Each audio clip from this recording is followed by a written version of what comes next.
Hello world लिखना भी possible ना हो, ऐसा एक चैप्टर।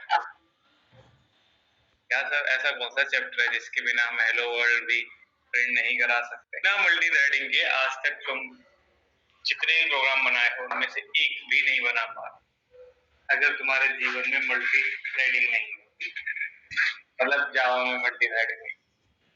तो D1 से जो प्रोग्राम तुम चला रहे हो और आगे तक चलाते रहोगे, वो सब मर्जी है, रहमत, मल्टी थ्रेडिंग। ठीक है, इस पे डिपेंड करता है on the mercy of multi threading. बहुत बढ़िया।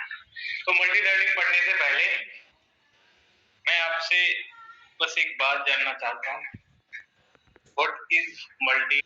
अगर आपसे बोला जाए ये काम एक बार में कर सकते हो, आप एक सॉफ्टवेयर ही एक बार में यूज कर सकते हो, तो कितना मुश्किल हो जाएगा। होगा कि मैं ऑनलाइन क्लास भी ना मुझे और साथ के साथ मुझे गूगल स्लाइड यूज करना है, देख रहे हो, गूगल मीट भी यूज करना है, मुझे गूगल शीट भी यूज करना है, मैं इक्लिप्स भी यूज कर रहा हूँ, मैं जूम भी यूज कर रहा हूँ।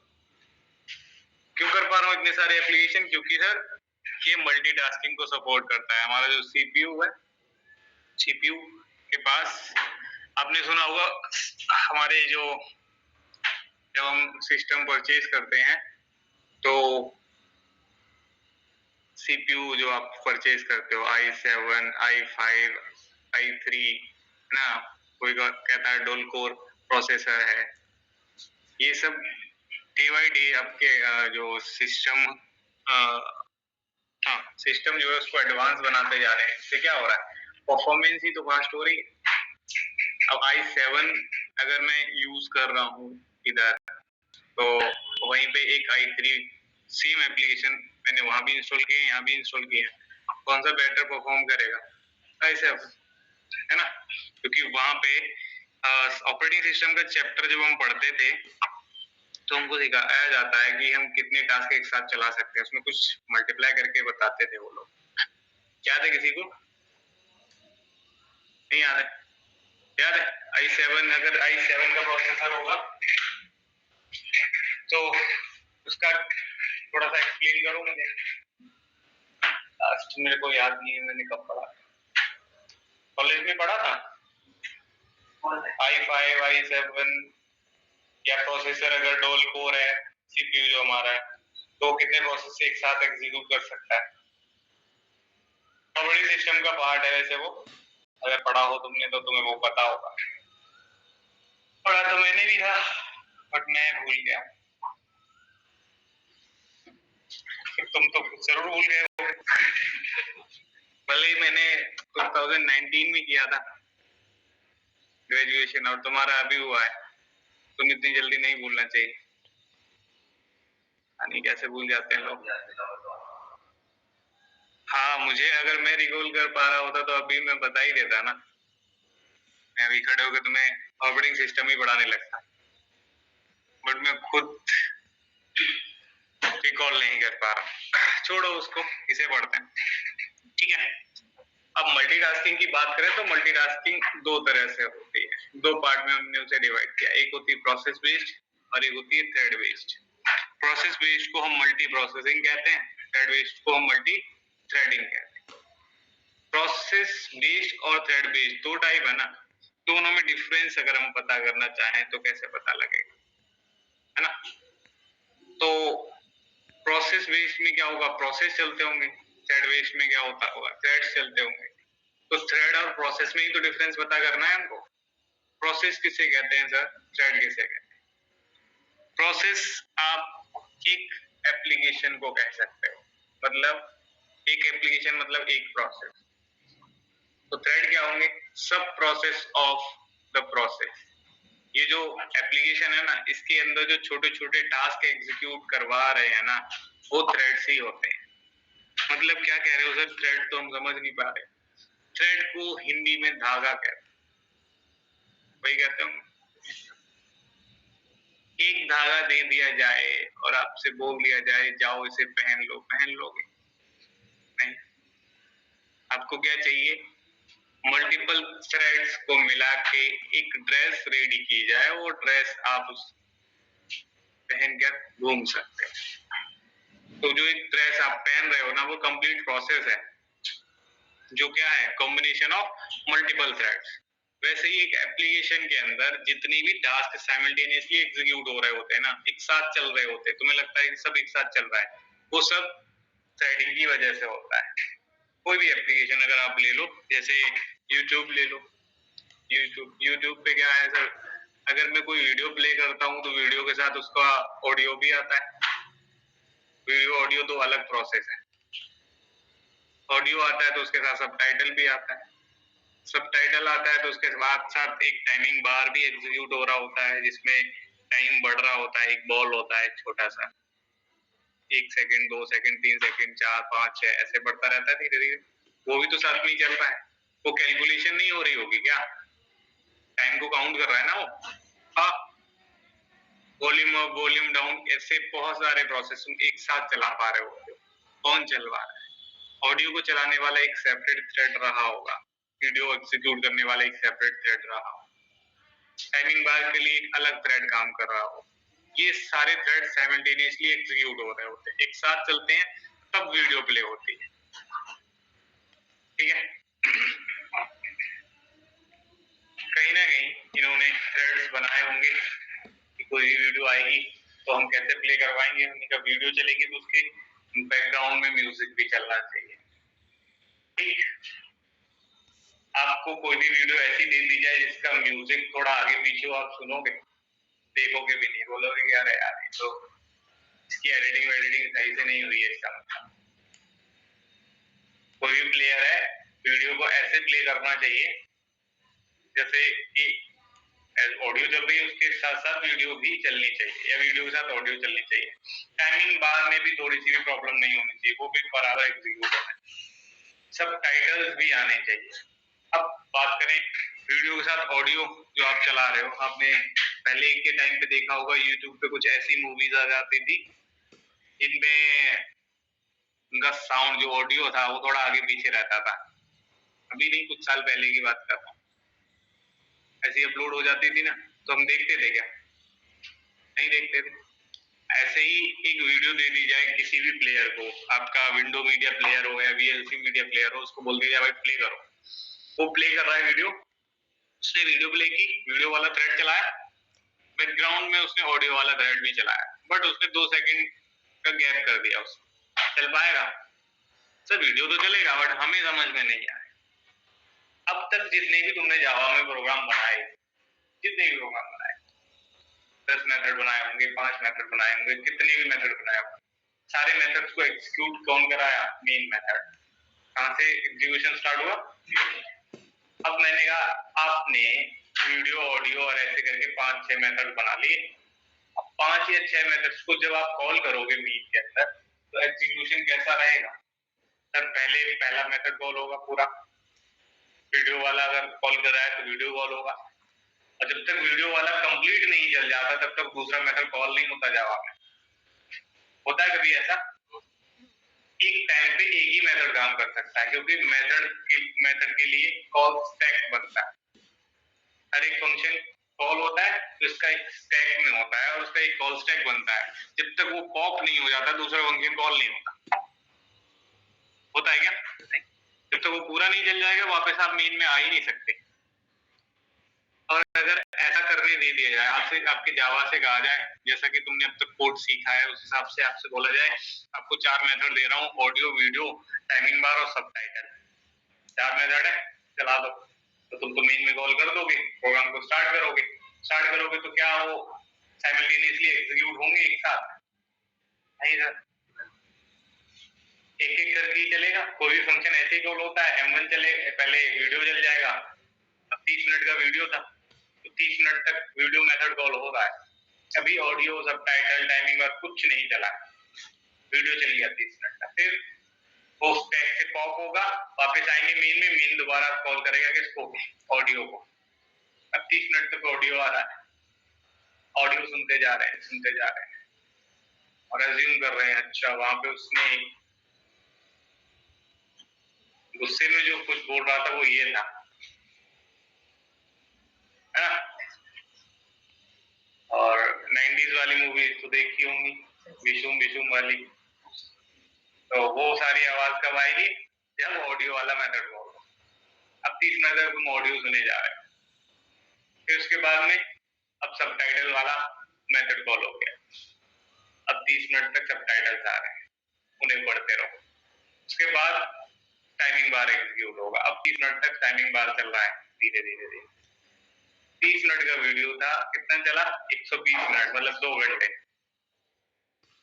सर पहले ही जब वो वीडियो ही चल रहा था ना, हम तभी नहीं देखते, आपने फिर भी इतनी देर तक इंटरटेन किया। देखते क्या सर, ऑडियो आ नहीं रहा, हटाओ इसको, यही बोलते हो ना, कोई नहीं देखना चाहता। तो जावा के पास ऐसी कोई पावर नहीं है जो एक साथ multiple part of the program को एग्जीक्यूट कर सके, है क्या? नहीं। ऐसा क्यों? क्योंकि सारे मेथड्स को कॉल करता है मेन मेथड। तो वो जो स्टैक एलोकेट होता है ना, वो उसे हम मेन स्टैक कहते हैं। अब तक हमने सुना था वो स्टैक है जिसके अंदर सारे फंक्शंस कॉल होते हैं। अब हम कह रहे हैं वो स्टैक मेन स्टैक होता है, मतलब मेन मेथड का स्टैक होता है। और मेन मेथड एक थ्रेड होता है। क्या होता है?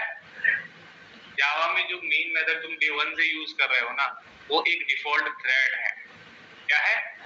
डिफॉल्ट थ्रेड है जो आपके एग्जीक्यूशन को चलवा रहा है डे 1 से। इसीलिए मैंने स्टार्ट करने से पहले आपसे बोला था कि बिना थ्रेडिंग के जावा में हेलो वर्ल्ड प्रिंट नहीं कर सकते। क्यों? क्योंकि मेन थ्रेड है। अब मेन थ्रेड को अगर आप यूज ही नहीं करोगे, मेन नहीं लिखोगे, तो क्या system dot out dot println call करवा लोगे? नहीं ना। समझ पा रहे? तो मेन क्या है? एक थ्रेड है, एक डिफॉल्ट थ्रेड है जिसका एक स्टैक बनता है, मेमोरी मिलती है उसी के अंदर उसके सारे फंक्शंस कॉल होते हैं। और फंक्शन स्टैक में कॉल होते हैं, एक ही ऑर्डर चलता है, लीव हो, लास्ट इन फर्स्ट आउट। इसलिए सर आज तक multiple part of the program एक साथ चले ही नहीं। एक फंक्शन कॉल हुआ, हाँ हो सकता है वो फंक्शन किसी दूसरे फंक्शन को कॉल करे, लेकिन अगर वहां से कॉल दूसरे फंक्शन को लगी तो एक और कॉल स्टैक बनेगा। अब वो पूरा चलेगा तभी ये वाला चलेगा। सपोज आपने मीन से वीडियो कॉल किया, वीडियो थोड़ा चला, उसमें तुमने ऑडियो कॉल कर दिया, ऑडियो मेथड कॉल होगा तो वो कॉल स्टैक ऑडियो का बन जाएगा। अब टॉप ऑफ द स्टैक कौन है? ऑडियो। जब तक वो पूरा नहीं चल जाएगा तब तक वीडियो प्ले ही नहीं होने वाला। तब भी तो प्रॉब्लम सॉल्व नहीं होती दिख रही ना। क्यों नहीं होती दिख रही? क्योंकि सर वो एक ही स्टैक है। अगर ऑडियो के लिए अलग एक स्टैक होता, वीडियो के लिए अलग होता, और सबटाइटल के लिए अलग होता, और टाइमिंग बार के लिए अलग होता, 4 स्टैक होते और चारों स्टैक को साइमल्टेनियसली चलवा दिया जाता तो पॉसिबल था। क्योंकि मेन कॉल करता वीडियो वाले थ्रेड को, एक T1 बनाता, थ्रेड 1 बनाता, वो कॉल करता ऑडियो वाले थ्रेड को, T2 कॉल करता सबटाइटल को, T3 कॉल करता टाइमिंग बार को। 2 मिलीसेकंड ये चल जाता वीडियो, उसके जस्ट बाद 2 मिलीसेकंड चल जाता, या 50 मिलीसेकंड, क्योंकि 1 सेकंड में 1000 मिलीसेकंड्स होते हैं। 50, 100, 200 जितने मिलीसेकंड चलाना तुमने वीडियो प्ले किया, फिर तुरंत ही ऑडियो प्ले हो गया, उसके साथ ही ऑडियो भी चल गया। ऑडियो के साथ सबटाइटल देखो हर मिलीसेकंड पे चेंज नहीं होता, सबटाइटल कुछ सेकंड के लिए आता है, आपको पता होगा। जब तक पूरा डायलॉग नहीं खत्म हो जाता तब तक वो रहना है। तो वीडियो ऑडियो ही स्विच करते रहेंगे और जैसे ही वो पूरा डायलॉग खत्म होगा, 1 सेकंड होगा तो आपका कौन चलेगा? टाइमिंग बार चल जाएगा, उसका बॉल थोड़ा सा आगे खिसक जाएगा, 1 सेकंड वो काउंट कर लेगा। और डायलॉग अगर 3 सेकंड का हुआ तो 3 सेकंड तक कौन चलेगा? ऑडियो वीडियो चलते रहे, और उसके साथ जैसे 1 सेकंड होता था टाइमिंग बार चलता था, ऑडियो वीडियो टाइमिंग बार। 3 सेकंड पूरे होते ही अब कौन चलेगा? सबटाइटल। ऐसा कोड लिखा होगा कि ये थ्रेड स्विच होते रहे। इस प्रोसेस को हम कहते हैं इंटर थ्रेड कम्युनिकेशन। क्या कहते हैं? कि ये आपस में कम्युनिकेट करते रहेंगे किसको कब चलना। ठीक है, बहुत बढ़िया। तो मतलब हम बात थ्रेड की कर रहे हैं अभी, वापस आ गए। थ्रेड और प्रोसेस में मैं डिफरेंस बता रहा था। प्रोसेस मतलब एक एप्लीकेशन और उसके अंदर जो चीजें चल रही हैं साइमल्टेनियसली, वो किसकी वजह से चलती हैं? थ्रेडिंग की वजह से चलती है। अभी आपने थ्रेडिंग के बारे में सुना, हमने सुना क्या प्रॉब्लम है थ्रेडिंग की, मतलब हमारी क्या प्रॉब्लम? जावा की प्रॉब्लम ये है कि multiple part of the program एक साथ नहीं चला सकते थे। तब आया एक फीचर, क्या आया? Multi-threading is a Java feature that allows concurrent execution of two or more parts of a program for maximum utilization of threading। वो फीचर है जिसकी वजह से multiple part of the programme simultaneously execute हो सकते हैं। मतलब वो जो मैं कह रहा था कि एक साथ मल्टीपल मेथड काम नहीं कर पाएंगे, वो क्यों नहीं कर पा रहे थे? क्योंकि एक ही स्टैक था, मेन स्टैक। ये वाला जो मेन थ्रेड होता था ना, उसका स्टैक होता था एक, उसी के लिए हीप काम करता था। अब जितने थ्रेड बनाओगे तुम, T1, T2, T3 सबके लिए एक सेपरेट स्टैक होगा। इस थ्रेड की कॉल इस स्टैक में लगेंगी, इस थ्रेड की कॉल इस स्टैक में लगेगी, इस थ्रेड के लिए ये स्टैक है। तो इनके मेथड यहाँ कॉल होंगे, इनके मेथड यहाँ कॉल होंगे, इनके मेथड यहाँ कॉल होंगे और मेन के मेथड यहाँ कॉल होंगे। और सारे स्टैक एक साथ मिलकर काम कर पा रहे होंगे, तभी तो multiple part of the program same time पे एग्जीक्यूट हो पाते हैं थ्रेडिंग में। ठीक है सर, क्या सारे एप्लीकेशंस ही मतलब थ्रेडिंग यूज करते हैं? हाँ, आओ देखें। आपके ऑपरेटिंग सिस्टम में एक रिसोर्स मॉनिटर करके एप्लीकेशन होता है, रिसोर्स मॉनिटर। ये तुम्हें बताएगा कि कितना प्रोसेस तुम एग्जीक्यूट कर रहे हो, कितने रनिंग में है और उनमें कितने थ्रेड्स वर्क कर रहे हैं अभी के टाइम। अगर हम बात करें गूगल क्रोम की, तो उसका एक टैब ऐसा है, कई सारे टैब्स खुले हुए हैं ना, जिसमें 37 थ्रेड्स वर्क कर रहे हैं। जूम मीटिंग आप यूज कर रहे हो, उसमें 80 थ्रेड्स अभी काम कर रहे हैं, जो तुम्हें रिकॉर्ड करके दे रहे हैं। ठीक है, और देख लें आगे, ये आपके ओएस के एप्लीकेशन है जो रनिंग में है। ऑपरेटिंग सिस्टम में भी तो एप्लीकेशन ही होते हैं। ऑपरेटिंग सिस्टम क्या है? एक बहुत बड़ा एप्लीकेशन, सॉफ्टवेयर ही तो है। बढ़िया। और कुछ देख लें, गूगल क्रोम का नेक्स्ट टैब है, 43 थ्रेड्स यूज कर रहा है। ये वाला टैब 13 थ्रेड्स यूज कर रहा है। ये जरूर सीट वाला रहा होगा, गूगल सीट वाला, है ना। और चैट जीपीटी भी देखो 50 बैकग्राउंड में ये भी चल रहा है भाई, इसको बंद करना पड़ेगा। जो एग्जीक्यूट हो रहे हैं अभी, जो बैकग्राउंड में सब चलते रहते हैं, उन थ्रेड्स को ही, उन एप्लीकेशंस को ये दिखाएगा। व्हाट्सएप भी तो चल रहा है, व्हाट्सएप आ रहा है कहीं पे? देखो मुझे, देख के बताओ।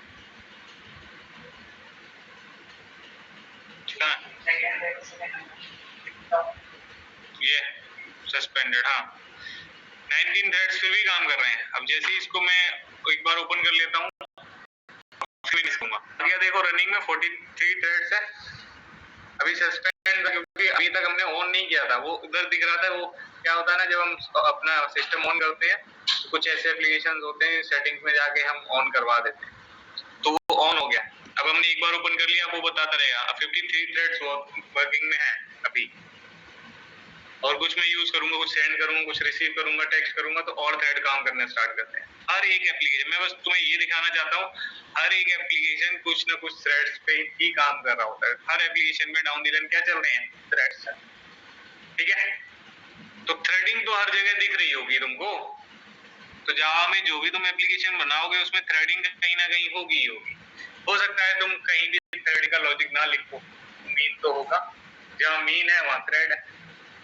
ठीक, थ्रेडिंग तुम्हारे लिए कितनी इंपॉर्टेंट है? As a web developer sir, हमको थ्रेडिंग कितना समझ में आना चाहिए कि थ्रेडिंग हमें कहीं यूज करनी पड़ेगी या नहीं, ये बता दो। तो मैं तुम्हें बता दूं कि आगे चल के जब तुम स्प्रिंग पढ़ोगे, अभी काम चल रहा है स्प्रिंग बूट पे, सही है। स्प्रिंग या पूरा स्प्रिंग फ्रेमवर्क ही, स्प्रिंग फ्रेमवर्क के अंदर ही स्प्रिंग बूट आता है, स्प्रिंग एमवीसी आता है, जो भी तुम पढ़ते हो स्प्रिंग से रिलेटेड, वो सब क्या है? स्प्रिंग फ्रेमवर्क ही है। स्प्रिंग फ्रेमवर्क बनाया गया था एक एपीआई को यूज करके। उस एपीआई का नाम है सर्वलेट एपीआई। क्या नाम है? Servlet API. ये वही एपीआई है जो 90s में पॉपुलर हुई थी, 1997 में आई थी, पॉपुलर हुई। वेब डेवलपमेंट जावा में यहीं से स्टार्ट करा। ठीक, पहले जो एप्लीकेशन बनते थे वो सर्वलेट में बनते थे, और ऐसा होता रहा 2003 तक। 2003 में स्प्रिंग फ्रेमवर्क आ गया था। धीरे धीरे पूरी मार्केट शिफ्ट होने लग गई थी किधर? स्प्रिंग की तरफ, क्योंकि स्प्रिंग बहुत ही कंसाइज मैनर में कोड करके दे रहा था। स्प्रिंग कुछ अलग नहीं था, वही था क्या? सर्वलेट ही था स्प्रिंग, क्योंकि स्प्रिंग फ्रेमवर्क एक प्रोजेक्ट है जो रॉड जॉनसन ने बनाया। डेवलपर की प्रॉब्लम्स को समझा उसने और उसने कहा कि डेवलपर को इतने ज्यादा कोड करने, इतने ज्यादा बॉयलरप्लेट्स लिखने की जरूरत नहीं है, मैं वो बहुत सारे बॉयलरप्लेट डाउन द लाइन खुद लिख लूंगा, तुम्हें मैं देता हूँ एनोटेशंस, तुम्हें मैं देता हूँ टेम्पलेट्स, इन्हें यूज करो, डाउन द लाइन वही लॉजिक चलेगा जो तुम खुद से लिखा करते थे। JDBC क्या है? API। सबलेट क्या है? API। दोनों का इम्प्लीमेंटेशन हम खुद से भी दे सकते हैं और चाहे तो हम उनके इम्प्लीमेंटेशन को यूज करते हैं। JDBC को इम्प्लीमेंट करके एक फ्रेमवर्क बना दिया गया, एक ORM टूल जिसे हाइबरनेट कहते हैं। Hibernate down the line JDBC API implement करता है। Spring down the line servlet API implement करता है। हम एडवांस जावा जिसे कहते थे ना, जावा EE एंटरप्राइज एडिशन, वो क्या था? सर्वलेट, JSP और उसके बैकएंड में डेटाबेस से इंटरेक्शन के लिए जो यूज होने वाली API थी वो JDBC थी। इन्हीं में कोड किया करते थे पहले के टाइम। बंद कर देंगे? अच्छा चलो, है ना? वहां हम वेब डेवलपमेंट किया करते थे और उसी को थोड़ा सा इजी बना दिया, जिससे क्या हुआ, डेवलपमेंट फास्ट हो गया, डेवलपर्स की लाइफ को थोड़ा सा इजी बना दिया। किसने? Spring framework. धीरे धीरे फिर 2014 में स्प्रिंग बूट आ गया और स्प्रिंग बूट ने तो इतना इजी कर दिया कि कॉन्फ़िगरेशन ही रिमूव कर दी। सबसे ज्यादा प्रॉब्लम स्प्रिंग का, सबसे ज्यादा प्रॉब्लम क्या था? बड़ा कॉन्फ़िगरेशन। उसको भी इन्होंने ऑटोमेट कर दिया। इनका ऑटोमेटिकली हमारा फीचर ही है, प्राइमरी फीचर यही होगा क्या? Auto configuration. इसका स्प्रिंग बूट का। तो कम्युनिटी शिफ्ट होने लग गई फिर किस पे? Spring boot. अब 2003 में जब फ्रेमवर्क आ गया स्प्रिंग, तो नए एप्लीकेशन जो डेवलपर्स थे उन्होंने वो टेक्नोलॉजी एक्वायर की और नए एप्लीकेशन स्प्रिंग में हाइबरनेट में बनाना स्टार्ट कर दिए। बट पुराने एप्लीकेशन भी तो थे जो सर्वलेट JSP में बने हुए थे। तो जो कंपनीज के पास पुराने एप्लीकेशन थे उन्हें कुछ चेंजेस करवाने थे तो उनको बदल रहे थे स्प्रिंग में। सर्वलेट JSP वाले एप्लीकेशन को किस टेक्नोलॉजी में कन्वर्ट किया जा रहा था? स्प्रिंग में। तो वो सारे बॉयलरप्लेट हटाते जा रहे थे और स्प्रिंग लगाते जा रहे थे। इसलिए उस टाइम पे जो रिक्वायरमेंट थी मार्केट की, वो कहते थे कि एक फ्रेशर को सर्वलेट JSP और स्प्रिंग हाइबरनेट सब आना चाहिए। और ऐसा चलता रहा 2014 तक।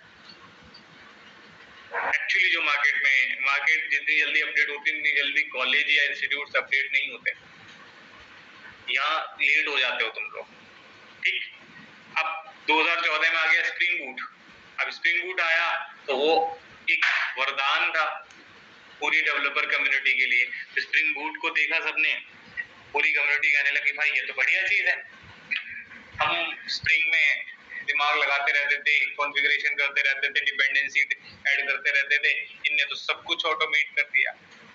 हमको अगर एक एप्लीकेशन बनाना है, उसको टेस्ट करना है, तो बैकएंड में डेटाबेस भी इंटीग्रेशन करना पड़ता है। हमको MySQL वगैरह तो इंस्टॉल किया ही हो, सर्वलेट JSP में तो करना ही पड़ता था। स्प्रिंग में भी हमें एक अलग से डेटाबेस डाउनलोड, इंस्टॉल और इंटीग्रेट करना पड़ता है, कॉन्फ़िगर करना पड़ता है, ऐसे कहें। उसके साथ साथ वेब एप्लीकेशन बनाओगे तो वेब एप्लीकेशन रन होते हैं सर्वर पे। इस पे तो हमें एक सर्वर इंस्टॉल करना पड़ता है, डाउनलोड किया, इंस्टॉल किया, फिर उसको कॉन्फ़िगर कराना पड़ता है। हाँ, सर्वलेट JSP और स्प्रिंग में भी। स्प्रिंग बूट ने इसको भी हटा दिया।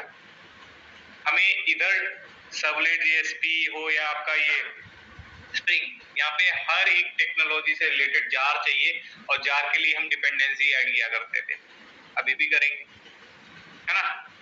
मैवन में एक डिपेंडेंसी डालेंगे तब वो जार डाउनलोड होगी, समझ रहे हो? इस चीज को भी उन्होंने हटा दिया। किसने? स्प्रिंग बूट वालों। स्प्रिंग बूट ने कहा देखो भाई, तुम एक्सप्लिसिटली सर्वर जो कॉन्फ़िगर करते थे, हम इम्प्लिसिट आपको एक एम्बेडेड सर्वर प्रोवाइड करेंगे, अलग से तुमको सर्वर इंस्टॉल करने की कोई जरूरत नहीं। तुम कुछ नहीं, वो एम्बेडेड सर्वर प्रोवाइड करते हैं। अपाचे का ही एम्बेडेड सर्वर देते हैं, जेटी वो मल्टीपल देते हैं, तुम्हें जो चाहिए वो आप यूज कर सकते हो। कौन देता है? स्प्रिंग बूट खुद ही देता है। तुम स्प्रिंग बूट का प्रोजेक्ट बनाओगे, तुमको सर्वर अपने आप मिल जाएगा। उसके साथ साथ आपको थर्ड पार्टी एप्लीकेशन MySQL वगैरह डाउनलोड करने की, इंस्टॉल करने की भी जरूरत नहीं। वो कहते हैं हम एक एम्बेडेड या इन मेमोरी डेटाबेस प्रोवाइड करते हैं, जिसका नाम है H2। क्या नाम है? वो भी एक डेटाबेस ही है, इन मेमोरी डेटाबेस। URL के थ्रू उसको भी एक्सेस किया जा सकता है। वैसे ही टेबल्स वहां भी बनेगी, वैसे ही डेटा वहां भी स्टोर होगा जैसे तुम्हारे MySQL में हो रहा है। तुमको एक्सप्लिसिटली वो भी करने की जरूरत, तुमको कोई कॉन्फ़िगरेशन करने की जरूरत नहीं, तुमको फ्रंट कंट्रोलर का टेंशन नहीं लेना, तुमको web.xml जो डिप्लॉयमेंट डिस्क्रिप्टर बनाते थे, जहां मैपिंग कराते थे सर्वलेट की, वो भी करने की जरूरत नहीं। स्प्रिंग में भी मैपिंग करनी पड़ती थी, वो करने की भी जरूरत नहीं है, वो ऑटोमेट कर दिया उन्होंने। ये form.xml में, अच्छा form.xml तो तुम जानते ही होगे ना, वीकेंड पे मैंने तुम्हें बताया है, जहां डिपेंड